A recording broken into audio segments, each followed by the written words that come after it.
Hello friends, welcome to this education platform. आप सभी का आपके अपने इस एजुकेशन प्लेटफॉर्म पर स्वागत है। आज के इस वीडियो लेक्चर के माध्यम से हम लोग डीएलएड सेकंड सेमेस्टर के मैथमेटिक्स के एग्जाम को ध्यान में रखते हुए लेक्चर सीरीज स्टार्ट करेंगे, जो आपके आने वाले एग्जाम के लिए बहुत ही उपयोगी होगी।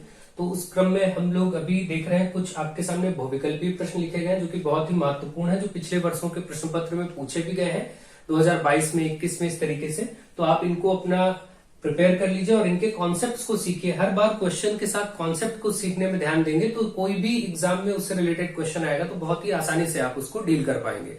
तो मुझे आशा है कि आप सभी को वीडियो लेक्चर्स पसंद आएंगे। आप लोग इनको ज्यादा से ज्यादा फ्रेंड्स में शेयर करें और ज्यादा से ज्यादा लोगों को जोड़ने की कोशिश करें। देखिए, क्वेश्चन नंबर 1 आपके सामने लिखा है, सबसे छोटा पूर्णांक क्या है। इसमें ये बात बोली गई, केवल सबसे छोटा पूर्णांक क्या है। सबसे छोटे पूर्णांक के बारे में आप कुछ नहीं कह सकते, क्योंकि जो भी पूर्णांक होते हैं, इंटीजर जिनको बोलते हैं, ठीक है, जिनको हम कहते हैं इंटीजर, इसका कोई अंत नहीं है। पूर्णांक जितने भी नेगेटिव नंबर्स हैं और जितने भी पॉजिटिव नंबर्स हैं और बीच में शून्य को शामिल कर लें, सभी ऋणात्मक संख्याएं, सभी ऋणात्मक, इसका मतलब ऋणात्मक संख्याओं का कोई अंत नहीं है। सभी धनात्मक संख्याएं, धनात्मक मतलब जितनी पॉजिटिव संख्या है, और शून्य, इसका मतलब शून्य और इधर -1, -2, -3, -4, ऐसे अनंत तक, मतलब इसका कोई अंत नहीं। और इधर आपका +1, +2, +3, +4, ऐसे ऐसे इधर पॉजिटिव में धनात्मक संख्याओं में भी अनंत तक, ये सभी संख्याओं का समूह पूर्णांक कहा जाता है, इंटीजर कहा जाता है। तो आप ये नहीं बता सकते कि सबसे छोटा पूर्णांक और सबसे बड़ा पूर्णांक कौन सा है, ठीक है, क्योंकि सबसे छोटा ऋणात्मक दिशा में चला जाएगा और अंत वाला पता ही नहीं है। तो सबसे छोटा वही, अगर हम सिर्फ ये बोलते कि इनमें से कौन सा सबसे छोटा पूर्णांक है, तो आप कह सकते थे -1।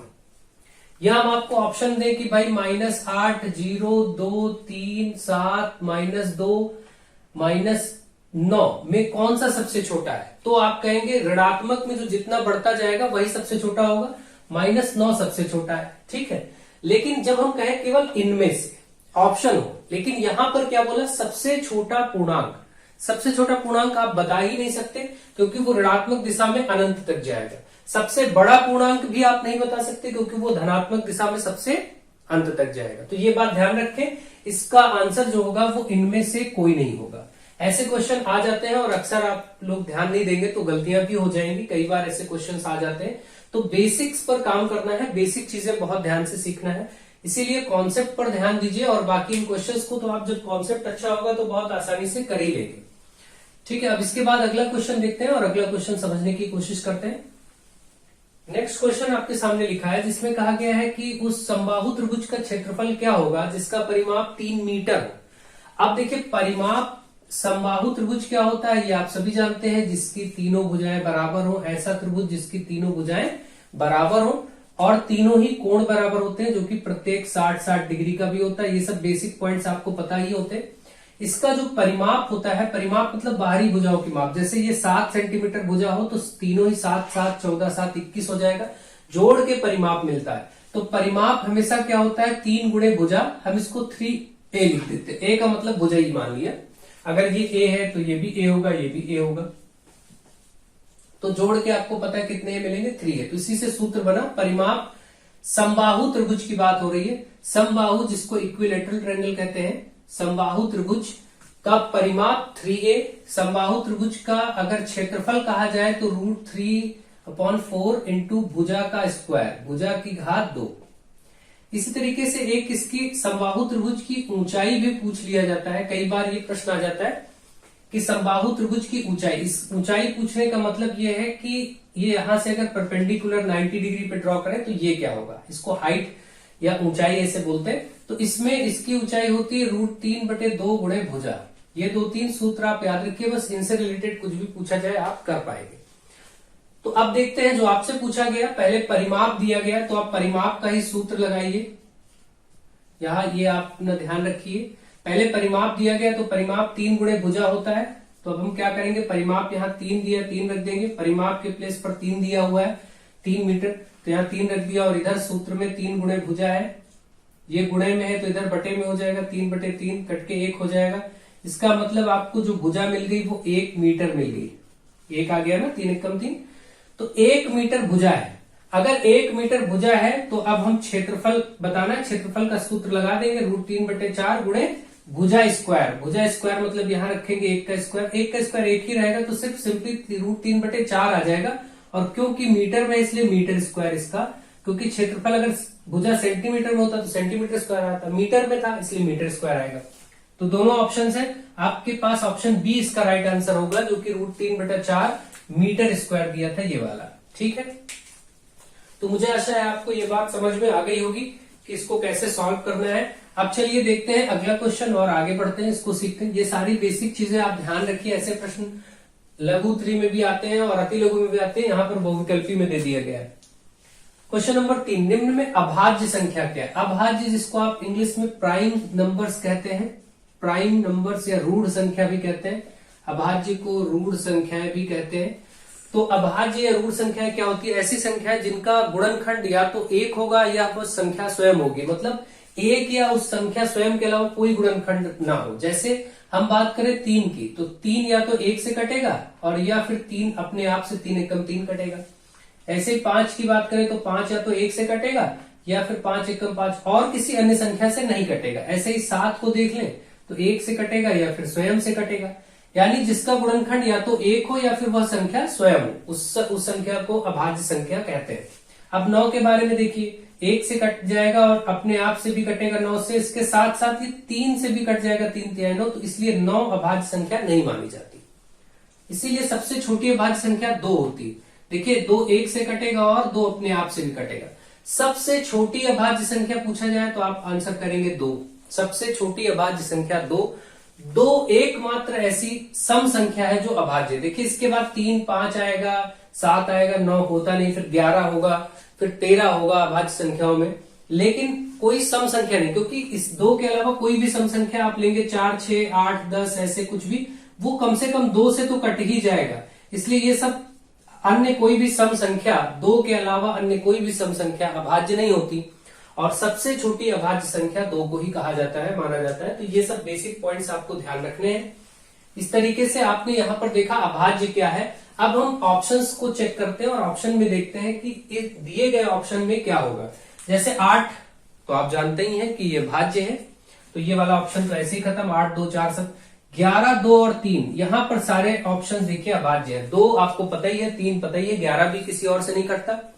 3 7 और 9 में 9 आपका अभाज्य नहीं है, इसलिए ये ऑप्शन नहीं होगा। 7 5 और 6 में देखिए 6 2 से भी कट जाएगा, 3 से भी कट जाएगा, इसलिए ये वाले ऑप्शन भी खत्म। इसमें पूछा गया था निम्न में अभाज्य है कौन कौन से, सभी संख्या अभाज्य होनी चाहिए। तो आप देख रहे हैं यहाँ पर 11 2 3 इसके तीनों ही विकल्प जो दिए गए हैं वो अभाज्य है, इसलिए ऑप्शन बी इसका राइट आंसर हो जाएगा। ठीक इसी तरीके से एक संख्या होती है भाज्य। भाज्य जिसको आप इंग्लिश में कहते हैं कंपोजिट नंबर। कंपोजिट नंबर वो संख्या होती है जो एक और स्वयं के अलावा किसी अन्य संख्या से कट जाए। जैसे आपको पता है 4 1 से कटेगा, 2 से भी कट जाएगा, 4 स्वयं से भी कट जाएगा, इसका मतलब ये भाज्य है, क्योंकि 1 और स्वयं के अलावा इसका एक और गुणनखंड है 2 से भी कट जा रहा है। इसी तरीके से 6 1 से कटेगा, 2 से कट जाता है, 3 से कट जाता है और स्वयं से भी कट जाता है। तो इसका मतलब एक और संख्या स्वयं के अलावा 2 और 3 से भी कट रहा है, इसका मतलब ये भाज्य है।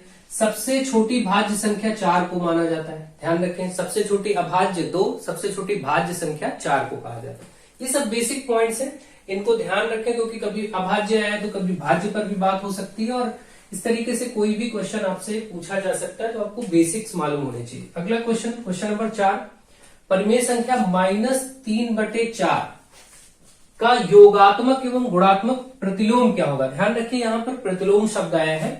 देखिए सबसे पहले 2-3 पॉइंट्स आप नोट करिए। किसी भी संख्या के लिए योगात्मक तत्समक पूछा जाए, तत्समक जिसको आप कहेंगे एडिटिव आइडेंटिटी, तत्समक की बात की जाए तो 0 होता है, और अगर गुणात्मक तत्समक कहा जाए यानी मल्टीप्लिकेटिव आइडेंटिटी तो वो 1 होता है। ये 2 पॉइंट भी पूछे जा सकते हैं आपसे, इसको ऐसे ही एज इट इज याद कर लीजिए। फिर इसके बाद एक आता है कि योगात्मक प्रतिलोम यानी कि एडिटिव इनवर्स जिसको बोलते हैं। प्रतिलोम शब्द जब भी आएगा तो इसका मतलब अगर कोई संख्या a है तो उसका योगात्मक प्रतिलोम माइनस हो जाएगा, बस अगर धनात्मक है तो ऋणात्मक हो जाएगा। और इसी को उल्टा देख लें, अगर ऋणात्मक हो तो धनात्मक हो जाएगा। योगात्मक प्रतिलोम का मतलब केवल चिन्हों का बदलना। अगर वो धन में है, क्यों, आप खुद सोचिए, योगात्मक तत्समक आपने पढ़ा 0। अब मैं आपसे कहूं कि 2 का योगात्मक तत्समक तो जोड़ने पर 0 होना चाहिए, तो 2 में क्या जोड़ेंगे आप, -2 जोड़ेंगे, तभी ये क्या हो जाएगा, 0 होगा। तो इसका मतलब 2 का योगात्मक तत्समक -2। इसी तरीके से उल्टा अगर -2 का पूछा जाए तो ये +2 हो जाएगा। इसी तरीके से अगर 7/5 का ऋणात्मक तत्समक योगात्मक तत्समक पूछा जाए तो आप बोलेंगे -7/5, क्योंकि आपको धनात्मक था, केवल आपको चिन्ह बदल देना होता है बस जब योगात्मक प्रतिलोम बताना। तो योगात्मक प्रतिलोम का आप सांकेतिक रूप ऐसे लिख लीजिए, अगर +a है संख्या तो माइनस का हो जाएगा, माइनस है तो उसी का प्लस कर दीजिए बस। अब यहां पर एक चीज और नोट कर लेते हैं, गुणात्मक तत्समक को भी समझ लेते हैं। गुणात्मक तत्समक को ऐसे समझिए कि अगर मैं भिन्न के रूप में लिख दूं कि a/b है तो बस इसको पलट दीजिए b/a, क्योंकि इनका गुणा करने पर 1 होना चाहिए। अब आप खुद देखिए a/b और b/a का अगर गुणा करेंगे, a से b से b कट के सब 1 हो जाएगा। यानी अगर मैं कहूं 5/13 का गुणात्मक तत्समक तो आप बस 13/5 उलट के लिख देंगे तो देखेंगे सब कट के 1 हो जाता है। तो आपको ये सब सॉल्व नहीं करना है, बस इतना ध्यान रखना है कि 5/13 के लिए गुणात्मक तत्समक पूछा गया था 13/5। यहाँ चिन्हों का ध्यान नहीं देते, प्लस माइनस नहीं बदलते, जो है वैसा ही रहेगा। जैसे अगर वो -7/11 तो ये -7/11 यही का यही रहेगा, ये नहीं बदलने वाला, ठीक है। तो माइनस ऐसा ही रहेगा, बस केवल क्या होगा, गुणात्मक में पलट जाएगा 11/7, चिन्ह नहीं बदलेगा, बस 11/7 हो जाएगा गुणात्मक के लिए। और इसी का अगर योगात्मक पूछा जाए तो चिन्ह बदल देंगे, -7/11 में अगर इसका योगात्मक प्रतिलोम पूछा जाए तो प्लस का 7/11, योगात्मक प्लस का 7/11, गुणात्मक में केवल अंश हर को आपस में बदल देते हैं बस। तो इस प्रकार से मुझे आशा है कि आप इन सभी कॉन्सेप्ट को समझ गए होंगे और अब आपको कोई प्रॉब्लम नहीं होगी तत्समक और ये सब चीजों में, प्रतिलोम में और तत्समक में। इसके सभी कॉन्सेप्ट रिवाइज करा दिए गए हैं। तो जैसे अब ये प्रश्न था, आप खुद ही आंसर करिए। यहां पर दिया था -3/4, -3/4 का अगर हम योगात्मक प्रतिलोम बोलेंगे तो वो आएगा प्लस का 3/4। और अगर इसी -3/4 के लिए हम गुणात्मक प्रतिलोम की बात करेंगे, गुणात्मक प्रतिलोम की बात करेंगे तो केवल अंश और हर बदलेगा, चिन्ह वैसा ही रहेगा, जो -3/4 था वो पलट के 4/3 हो जाएगा। ये आपके दोनों आंसर्स हैं। अब इसको देखिए किस विकल्प में है, तो आप देखेंगे प्लस का 3/4 और माइनस का 4/3 बी ऑप्शन में दिया गया है, ठीक है। इस तरीके से आपके ये आंसर्स हो जाएंगे और आप इसको राइट आंसर टिक कर पाएंगे। नेक्स्ट क्वेश्चन नंबर 5 आपके सामने लिखा है, इसको ध्यान से देखिए और समझिए। इसमें आपसे कहा गया है निम्न में कौन रेखीय समीकरण नहीं है। रेखीय समीकरण नहीं है, रेखीय समीकरण जिसको आप लीनियर इक्वेशन कहते हैं, रेखीय समीकरण हमेशा जो भी होगा उसका जो मैक्सिमम पावर होगी अचर पर वो क्या होगी, 1 होगी, ठीक है। वो हमेशा ax + b इस रूप में लिखा होगा इस तरीके से। और अगर यहां पर द्विघात की बात करें, द्विघात समीकरण हमेशा जिसमें अचर पर घात 2, जैसे ax² + bx + c इस रूप में होगा, ठीक है। बराबर में 0 ले लीजिए, यहाँ पे बराबर में कुछ भी ले सकते हैं। तो इस तरीके से आप देखेंगे यहां पर इस रूप में समीकरण दिए गए हो तो उनको हम क्या बोल सकते हैं, रेखीय या द्विघात। ऐसे ही एक समीकरण आ सकता है त्रिघात, जिसमें अचर की घात 3 हो, जो x यानी अचर पद यहाँ जो होते हैं, जैसे मैं बात करूं ax³ + bx² + cx + d इस रूप में हो सकता है, ठीक। यानी जिनकी डिग्री, इसी को डिग्री भी बोलते हैं, कोटि बोलते हैं शायद इंग्लिश में, हिंदी में, और इंग्लिश में डिग्री बोलते हैं। डिग्री क्या होता है, मैक्सिमम पावर, मैक्सिमम पावर, ऐसे याद रखिए। तो अगर डिग्री 1 है, जैसे यहाँ x की घात मैक्सिमम कितनी, 1, क्योंकि इस पर कुछ लिखा नहीं है तो 1 मानेंगे। तो डिग्री 1 है तो वो रेखीय होगा। ऐसे ही अगर डिग्री 2 है, जैसे यहां देख रहे हैं इसमें x पर मैक्सिमम 2 है, यहाँ 1 ही है, तो इस पूरे में x की सबसे बड़ी घात क्या है, 2, तो इसकी डिग्री 2 कही जाएगी और इसको हम द्विघात समीकरण कहेंगे।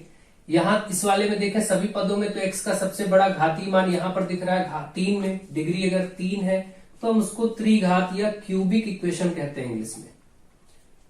तो इस तरीके से समीकरणों का बंटवारा होता है। जैसे मैं कुछ एग्जाम्पल लिखूं कि 2x की घात 3 बराबर 7, ये क्या होगा, तो आप यहाँ देख पा रहे हैं x की घात 3 है, भले ही इतना ही लिखा, कोई फर्क नहीं, इतना बड़ा नहीं लिखा, तब भी आप केवल ये देखेंगे कि x की मैक्सिमम पावर क्या है, घात 3, तो इसलिए ये त्रिघात समीकरण है। ऐसे ही मैं बात करूं अगर कि यहाँ पर लिखा है 7x square plus 5x minus 8 बराबर 0, तो आप देखें इसमें x सब जगह आया और यहाँ x का सबसे बड़ा मान घात 2 में है, ये एक द्विघात समीकरण है।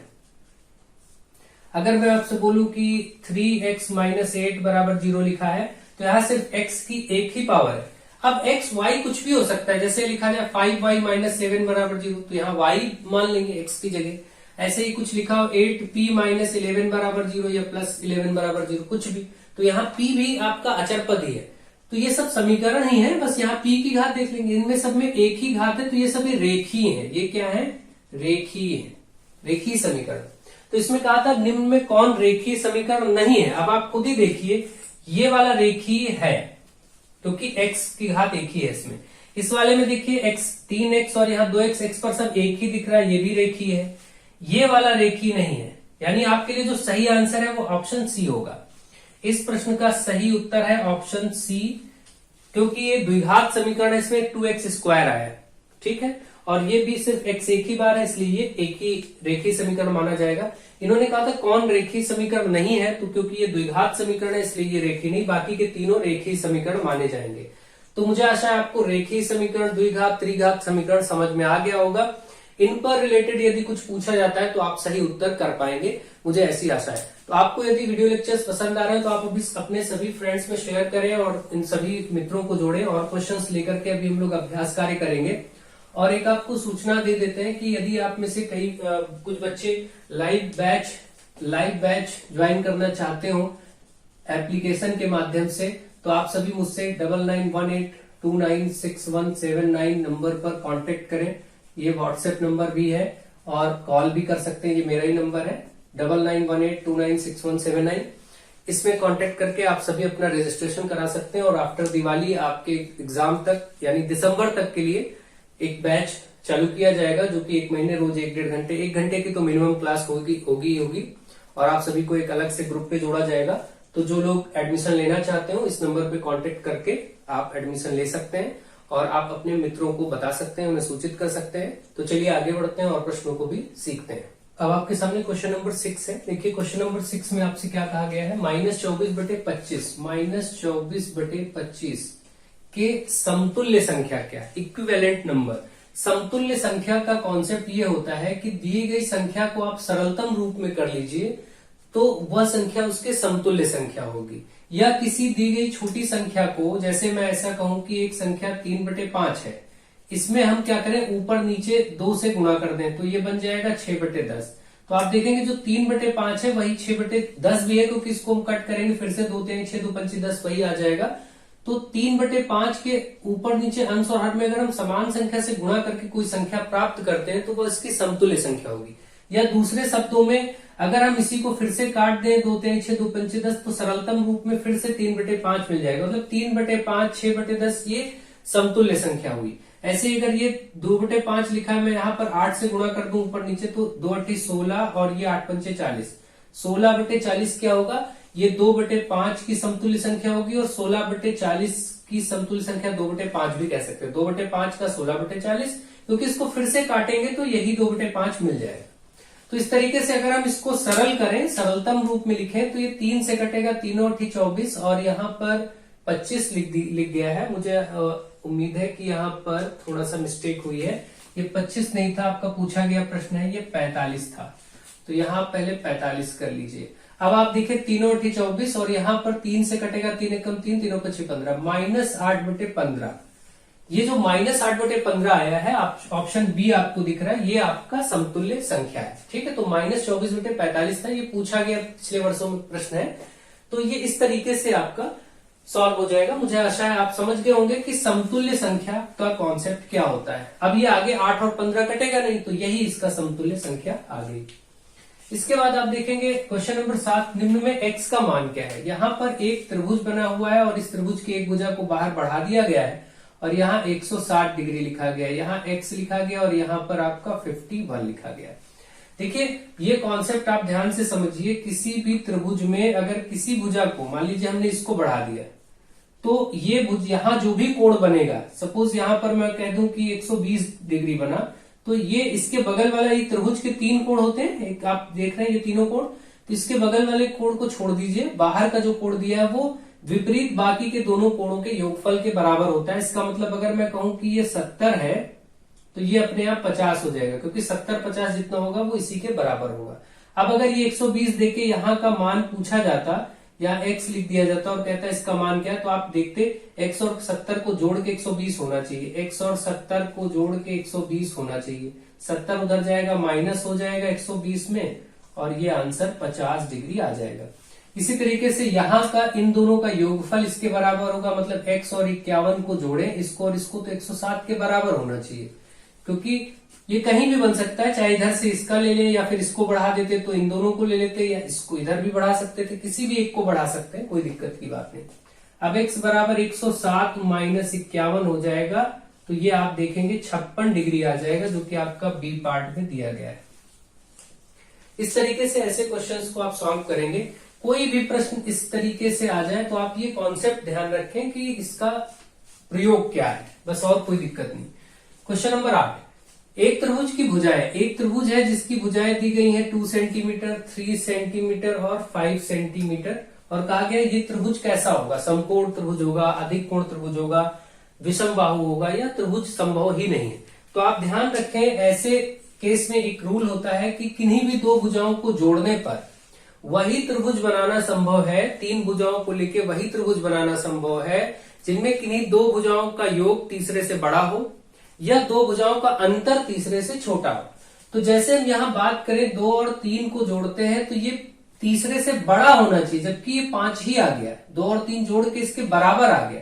रूल कहता है कि बड़ा होना चाहिए। जैसे मैं कहूं 3, 4 और 5 सेंटीमीटर से त्रिभुज बनेगा, तो आप इसको चेक करेंगे, 3 और 4 को जोड़ेंगे 7, देखिए 5 से बड़ा है। अब अगर हम इस 4 और 5 को जोड़ें तो 9, वो 3 से बड़ा है। अब अगर मैं 3 और 5 को आपस में जोड़ता हूं 8, तो ये 4 से बड़ा है। आप देख पा रहे हैं, यानी दो भुजाओं का योगफल तीसरे से बड़ा होना चाहिए या फिर दो भुजाओं का अंतर तीसरे से छोटा होना चाहिए। अब आप देखिए अंतर से भी चेक कर लीजिए।